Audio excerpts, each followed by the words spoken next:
Welcome to Drive the Daf, clear, structured explanation of the daily daf in 20 minutes. You can even follow in the car. Eruvin Daf discusses the halachos of drisas haregel, that is the right of passage through someone's yard. That right of passage through your yard means, or potentially means, depending on the situation, that the person who has the right to pass through your yard has to join your Eruv. Again, he doesn't own part of your chutzner, doesn't own part of your yard, but he does own a right to pass through your yard, and that may make him a partial owner. He has rights in this chutzner to some extent, and therefore he has to join your Eruv Chatzeris in order for you to be permitted to carry in it, possibly, according to some circumstances and according to some opinions. Now, there are two. The scenario that we are discussing here is where you have two chatzeros, and the Gemara and the Mishnah call one an inner chatzer and one an outer chatzer. The inner chatzer is not inside the outer chatzer. The inner chatzer opens into the outer chatzer and nowhere else. It doesn't open into any other place. In order to get out of the inner chatzer, you have to pass through the outer chatzer. The outer chatzer opens directly into Mishas Rabim or to a Mavoi, and therefore it has a way out, and it's called the outer chutzner. Now, the people in the inner chutzner have rights of drisas haregel. They have rights to pass through the outer chutzner. That's how they get out of their chutzner. The question is, to what extent does that mean that they have ownership in the outer chutzner, and they have to join the outer chutzner's erev chatzeris in order for the outer chutzner to be permitted to be carried in? So there are two scenarios potentially. One scenario is where the inner chutzner is permitted in and of itself to carry. That's what the Mishnah calls regel hamuteres. A situation like that, it's more likely that they don't have enough rights in the outer chutzner to make the people of the outer chutzner have to include them in their erev chatzeres, because the people of the outer chutzner could tell them, listen, on Shabbos you stay in your own chutzner. You don't have to come out. You're allowed to carry in your chutzner. You stay there. We're limiting your rights to our outer chutzner on Shabbos, and therefore we don't have to include you in our erev. We can carry without you. That's a better situation. Worst situation is if they can't carry in there, even in their own inner chutzner, whatever the circumstances are, they can't carry there. Then they have more of a right to use the outer chutzner. They're not even allowed to carry within their inner chutzner at all. You can't lock them in there, and therefore that's what's called regel asura b'mkaima. They can't carry in their inner chutzner, so they should have more rights to pass to the outer chutzner. Now, there are three potential opinions that one may hold, or the various Tanaim may hold over here. First of all, you could hold that in either situation, there is a right of passage, and that right of passage means that that asers the outer chutzner unless there's an erev chatzeris. The people in the outer chutzner have to include the people of the inner chutzner because they have a right of passage, whether the inner chutzner is permitted in and of itself to carry or not. Doesn't matter. That, as we shall see, is the opinion of Rabbi Akiva. The next position is that, no, if it's permitted to carry in the inner chutzner, then their right does not aser the outer chutzner, and the people of the outer chutzner do not have to include them in the erev. It's only if it's forbidden to carry in the inner chutzner that their right to walk through the outer chutzner asers, and they have to include them in the erev of the outer chutzner, and if not, then the outer chutzner is forbidden. That is possibly the opinion of the Chachamim. The Gemara first will try to say that it's not the opinion of the Chachamim. They actually hold the third way. The Gemara will end up saying that there's two Chachamims and one Chachamim. This is the Tanakama. This is the first opinion in our Mishnah holds this way. Simple reading of the Mishnah also seems to indicate this way. And the third position is that no right of passage through the outer chutzner ever asers the outer chutzner. They don't have to be included in the erev. This opinion is quoted in the name of the Chachamim later in the Mishnah after Rabbi Akiva. So we have these three positions. We don't clearly know which ones are held. Rabbi Akiva's we know for sure. The Gemara's the way the Mishnah is structured is it first quotes a couple of the cases, then it introduces Rabbi Akiva and the Chachamim. So we don't know if the first opinion before the Machlokas is introduced, is that a Tanakama who's different than those Chachamim? Or is that a Tanakama who is the same as those Chachamim that we're quoting later that argues with Rabbi Akiva? Meaning, is there anybody who holds of this middle position that if you have that if the inner chutzner is permitted to carry within their area, then they don't aser the outer chutzner. Only if they are forbidden to carry do they aser the outer chutzner. The Gemara will discuss that as length. When we learn the Mishnah, we will try to work through the Gemara's proofs one step at a time. The Gemara has a number of cases, and the Gemara gives a psak halacha in each of them. So let's begin the actual Mishnah and incorporate the Gemara's analysis as we move along. Again, we're trying to figure out if such a position exists, if the unnamed Tanakama is the opinion that there is a difference.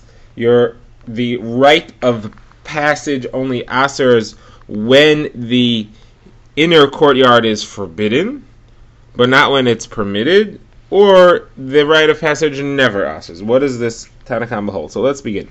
So the Mishnah sets up the case. You have an inner courtyard and an outer yard, and it says as follows. If the inner courtyard made an Erev, then it's permitted to carry there, even if the outer courtyard did not make an Erev. Obviously, if the outer courtyard did not have an Erev at all, it's forbidden to carry there because there is no Erev. The question is that aser the inner yard? And then we say no, because the outer yard people don't have a right to pass through the inner yard. They lock the door and they say, you stay out. Okay?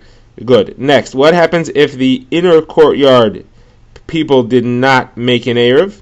So their place is usher. It's forbidden for them to carry in their inner yard. But the outer yard did make an Erev.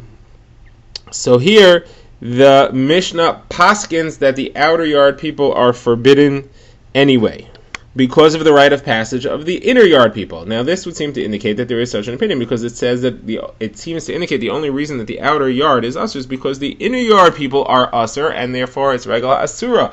They aren't permitted in their own place. That would seem to indicate that there is such an opinion that holds that way. The Gemara says, no, not necessarily. This could be Rabbi Akiva, really. And Rabbi Akiva actually holds that even if the inner yard is permitted, it still asers the outer yard, and it's leizu afzu katani. Here, it teaches me the smaller chiddush, that if the inner yard is aser, it asers the outer yard with the right of passage. And now it's about to tell me the bigger chiddush, which is that even if the inner yard is actually permitted, it still asers the outer yard. Okay, let's move on to that case, and this is as follows. The Mishnah says, if each yard makes its own Erev, that means both have their own Erev. So the inner yard is permitted, certainly. It has an Erev, and it can lock the door to the outer yard.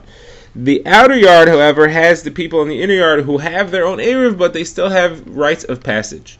So here the Tanakama says that it's the Tanakama says that it is permitted. The outer yard is permitted, because the rite of passage of the inner yard does not aser it. While Rabbi Akiva says it's forbidden, the rite of passage of the inner yard does aser the outer yard, even though the inner yard has its own chaser. This again seems to indicate that this opinion holds that this is not Rabbi Akiva speaking here, the first opinion, and it holds that there is a difference between whether the inner yard is permitted or not. The Gemara says, no, what's actually going on here is that it's all Rabbi Akiva and it's a chasur mechsur. There's words missing, and the way you read it is as follows. The outer yard is forbidden under all circumstances. The only case in which it's permitted is if the inner yard puts up like a little doorway, like a kind of a fence, which seems to indicate that they're not planning on going out anymore. That's the Chisure Mefsera. That's the case where Rabbi Akiva says that there's no problem, and everybody's permitted. The outer yard is permitted in its own yard, the inner yard is permitted in its own yard. If, however, that door is not there, so then Rabbi Akiva says that everything is forbidden, whether the inner people made Erev or not, it's all forbidden. And really, it's all Rabbi Akiva speaking. So, the Mishnah now quotes the actual machlokas. It says that Rabbi Akiva holds that rite of passage forbids whether the people are permitted to carry in their own chutzner or not, the inner chutzner. And the Chachamim say, and these is the words that are confusing here, the Chachamim say rite of passage doesn't forbid at all. That would seem to indicate even if the inner chutzner is forbidden. The Gemara is going to entertain the possibility, as we've said, that this Chachamim is the Tanakama also. The Gemara is going to end up rejecting that, as we shall see shortly, because of the rest of the Mishnah, and say this is the third opinion. So the Tanakama was really the Chachamim who hold that the rite of passage only forbids if the people in the inner chutzner are forbidden in their own chutzner. Rabbi Akiva holds it forbids no matter what, and these chachamim are saying it never forbids, right? A passage is never a problem. Okay, let's go further in the Mishnah and we'll see where we get our final proof from. The Mishnah says, what happens if they made an Eruv in both the inner and the outer, but somebody forgot to join? So that's a situation in which it's as if there is no Eruv at all.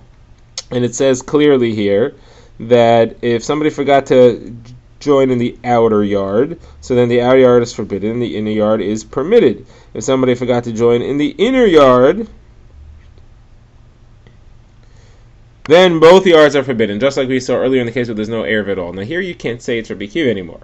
So this is going to have to be the Chachamim. So there clearly is such an opinion of the Chachamim that hold that the inner yard only answers the outer yard if the inner yard doesn't have an Eruv Chatzeres. But the inner yard has an Eruv Chatzeres, then it doesn't answer the outer yard.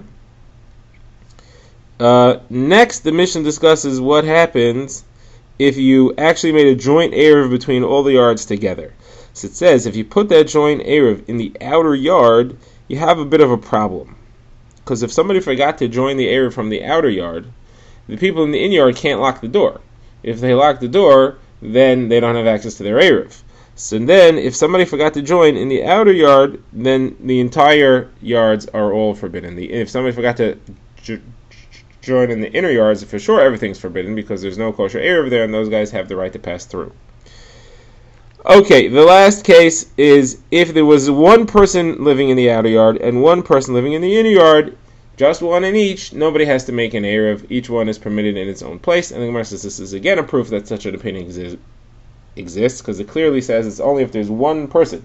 So he doesn't need an Eruv. That's why his right of passage from the inner yard doesn't asr the outer yard. If, however, there was more than one person living in the inner yard, his right of passage would asr the outer yard.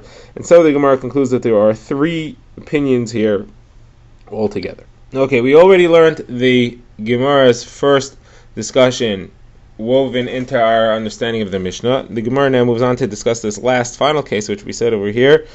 Actually, the second to last case where it says that they created an Eruv between the two Chatzeres together and they placed the Eruv in a certain spot.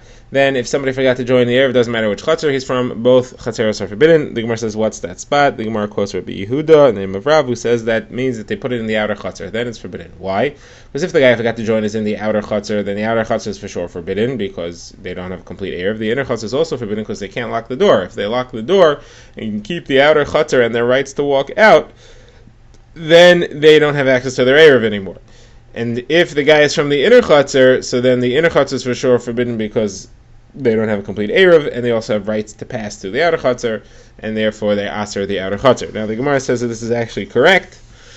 The case is where it was in the outer Chatzer, and the Gemara quotes a brisa to that extent, and then the Gemara will analyze the brisa more at length. It has another machlokes Rabbi Akiva and the Chachamim, which will prove to be a different machlokes altogether. So the brisa says as follows: if you have a Chatzer, if you have these two Chatzeros, one inside the other, one behind the other, that created an Eruv between them, but somebody forgot to join. So if the Eruv is in the outer Chatzer, it doesn't matter where he's from. The guy who forgot, both Chatzeros are forbidden, like we said up to now. If, however, the Mishnah, this brisa continues, the Eruv was placed in the inner Chatzer, so then the halacha is different. If the guy who forgot to join the Eruv is in the inner Chatzer, so then weiter both Chatzeros are forbidden. Why? Because the inner Chatzer is forbidden because there's no Eruv there, and the outer Chatzer is forbidden because the guy who, because they're forbidden and they have a right to pass through the outer Chatzer. Now, if the guy who forgot is in the outer Chatzer, so now it's a machlokes. Rabbi Akiva says both Chatzeros are still asr. The Chachamim say both Chatzeros are forbidden. The Chachamim say, both Chatzeros, the inner Chatzer is permitted and the outer Chatzer is forbidden. So again, Rabbi Akiva says both Chatzeros are forbidden, and the Chachamim say the inner Chatzer is permitted and the outer Chatzer is forbidden. Now, what's the reason over here? So the guy who forgot to join is in the outer Chatzer. So I understand why the outer Chatzer is forbidden according to everybody, because they don't have a complete Eruv. The inner Chatzer, though, why should they be permitted or forbidden? So the Chachamim's opinion is pretty clear. They just say, lock the door. Lock the door and don't let the guy who forgot have access to the Eruv and don't let him in here. So that way we have a complete Eruv. We don't need to worry about the outer guys. We're not going to walk through there. They don't walk through here. What is, however, the opinion of Rabbi Akiva? Why does he say that even the inner chutzner is forbidden? They have a complete Eruv and they could just lock the door. So Rabbi Bar Chanan asked Abai this question, and he answered, the problem is that there's an Eruv here. Since there's an Eruv between the two, you can't just lock the door. They're used to walking between the two. They can't just say, okay, we're going to ignore. When we say lock the door, it's figurative. We're saying that you're not allowed into our chutzner. You don't have a right to walk here, and therefore we're keeping you out. But here, since there is an actual Eruv already set up, the people on the outer chutzner are accustomed to and have a right to walk in the inner chutzner. Already they made an Eruv with them.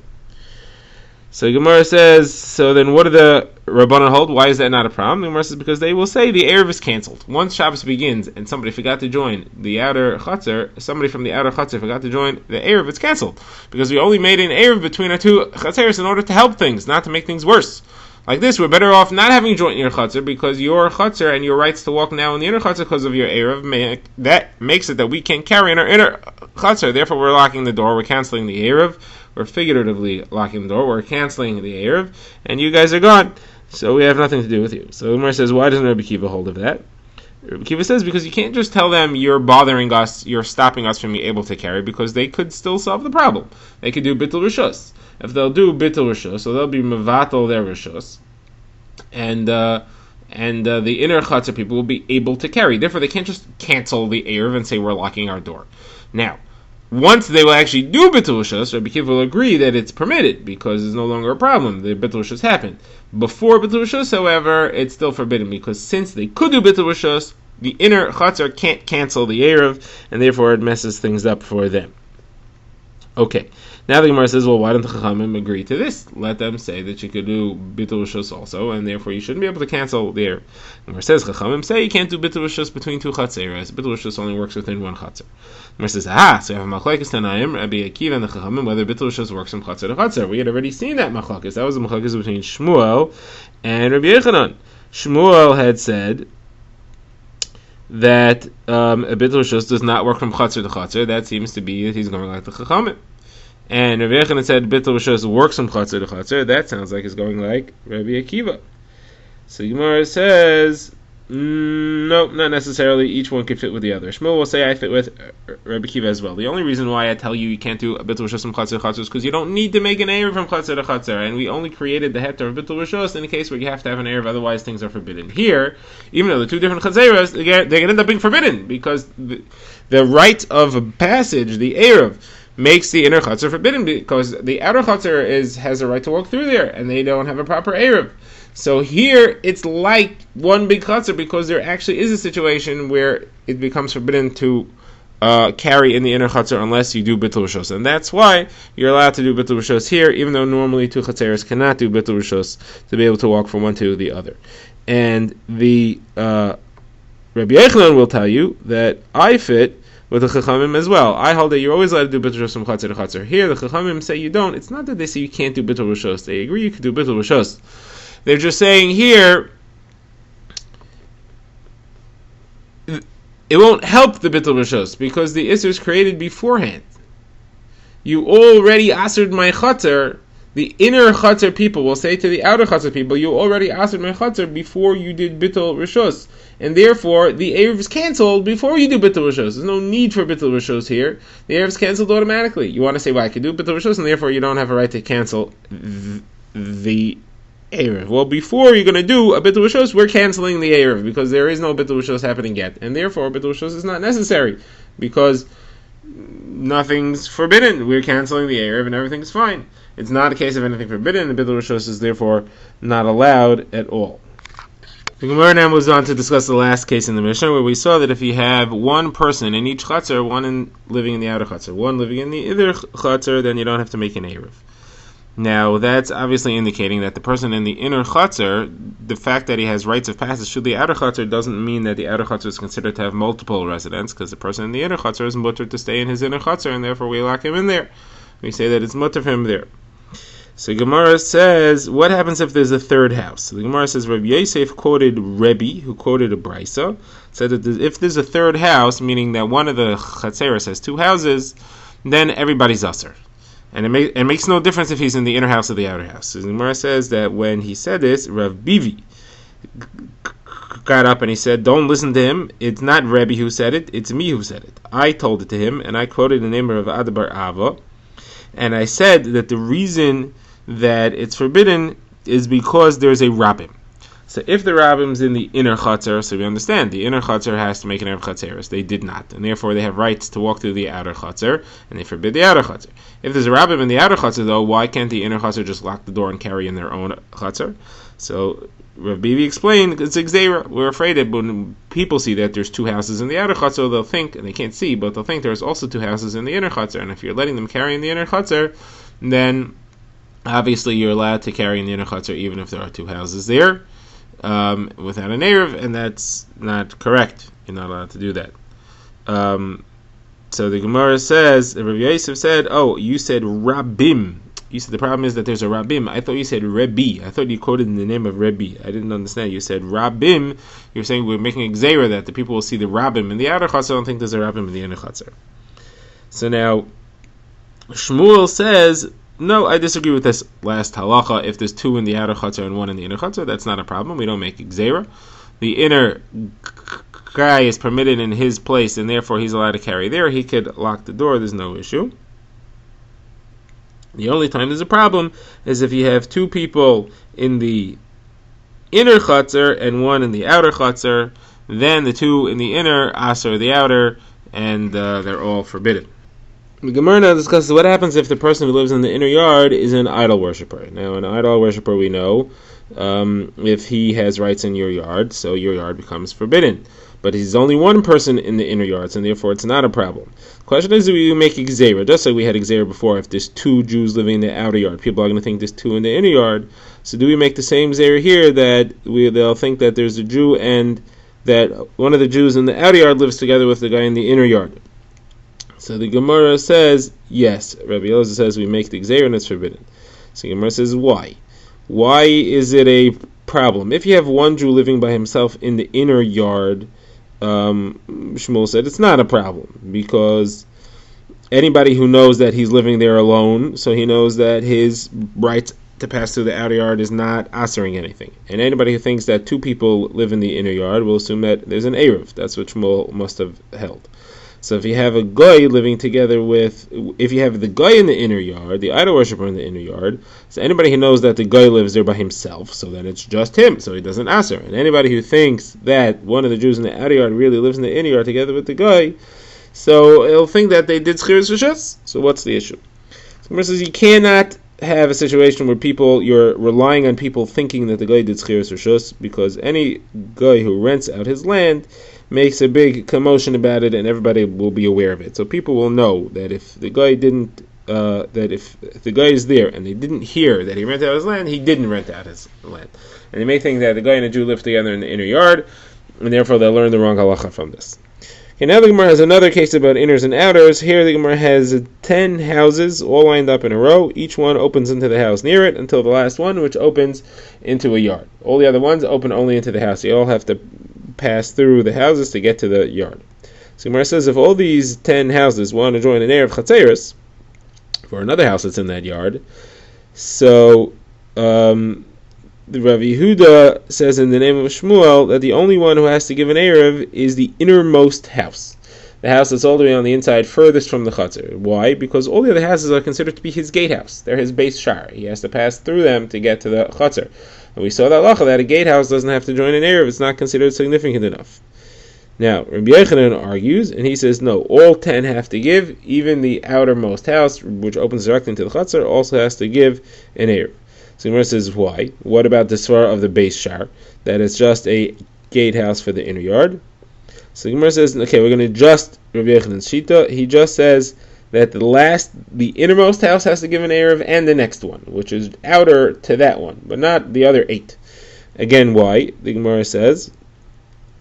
So the Gemara says this machlokes is about if somebody is a base shar to one other house. According to Rabbi Yochanan, being a beis shar to one other house is not enough to make you into a beis shar. So therefore, the first house is not the innermost house is not a beis shar, obviously, because it's innermost, and the next one is also not a beis shar because only one person has rights to pass through his house. The second house already has two houses that have. The third house has two houses that have rights to pass through them. Therefore, according to everybody, that's a beis shar. But the second house, Rabbi Yochanan will say it's not a beis shar, and Rabbi Yehuda Mishmuel will say that it is a beis shar, even though only one person has rights to pass through. Drive the Daf is a project of the Grand Woodlands Shul and is presented by Rabbi Yitzchak Landa. Find us on YouTube or subscribe to daily emails by emailing drivethedaf@gmail.com.